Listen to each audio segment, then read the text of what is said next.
પોરબંદરના સાંસદ સભ્ય અને કેન્દ્રીય મંત્રી મનસુખ માંડવિયા આજે રાજકોટ જિલ્લાના જેતપુરના પ્રવાસે આવ્યા હતા અને ચેમ્બર ઓફ કોમર્સના વેપારીઓ અને જેતપુર ડાઇંગ એસોસિએશન સાથે કેન્દ્રીય બજેટ અંગે પરિસંવાદ કાર્યક્રમ યોજાયો હતો।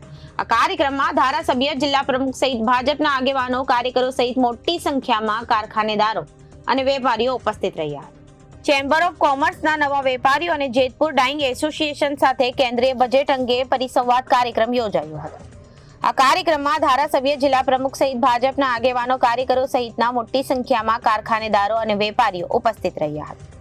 સાથે જ મનસુખ માંડવિયાએ નિવેદન આપતા જણાવ્યું હતું કે યુવા અને રોજગારલક્ષી બજેટ દ્વારા આગામી 4 વર્ષમાં 2 લાખ કરોડ રૂપિયાના ખર્ચે 4 કરોડ રોજગાર નિર્માણ કરવાનું પ્લાનિંગ કરી રહ્યા છે।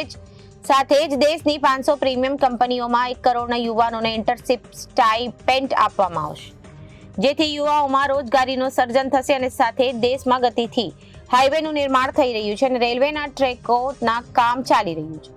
એરપોર્ટ, મેટ્રો રેલ બ્રિજ પણ બની રહ્યા હોવાથી 2047માં વિકસિત ભારત બનાવવા માટે આ બજેટની અંદર 11,500 કરોડની જોગવાઈ ઇન્ફ્રાસ્ટ્રક્ચર ખર્ચે માટે કરવામાં આવી, જે આગામી દિવસોની અંદર ઉત્તમ ઇન્ફ્રાસ્ટ્રક્ચર બનાવવા માટે ઉપયોગી થશે। આ બજેટ યુવાલક્ષી, રોજગારલક્ષી અને ઇન્ફ્રાસ્ટ્રક્ચરને પ્રોત્સાહન કરનારું બજેટ ગણાવ્યું હતું। સાથે જ બજેટ વિશે વિસ્તૃત જાણકારી આપવામાં આવી। ખાતે બજેટ પર પરિસંવાદનું આયોજન થયું હતું। મોદી ગવર્મેન્ટ દ્વારા યુવા અને રોજગારલક્ષી બજેટ દ્વારા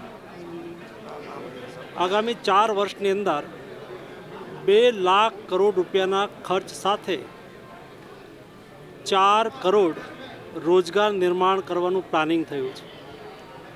દેશની 500 પ્રીમિયમ કંપનીઓમાં દેશના 1 કરોડ યુવાનોને ઇન્ટર્નશિપ આપવામાં આવશે, એમને સ્ટાઇપેન્ડ આપવામાં આવશે, જેને લઈને યુવાઓમાં રોજગારીનું સર્જન થશે। સાથે સાથે એક બેસ્ટ વર્ક કલ્ચર પણ એમના પોતામાં ડેવલપ થશે। એવી જ રીતે દેશની અંદર જે રીતે ઇન્ફ્રાસ્ટ્રક્ચર ડેવલપમેન્ટ થઈ રહ્યું છે, ગતિથી હાઈવેનું નિર્માણ થઈ રહ્યું છે, રેલવેના ટ્રેક બની રહ્યા છે, એરપોર્ટ બની રહ્યા છે, મેટ્રો રેલ બની રહી છે, એલિવેટેડ બ્રિજ બની રહ્યા છે।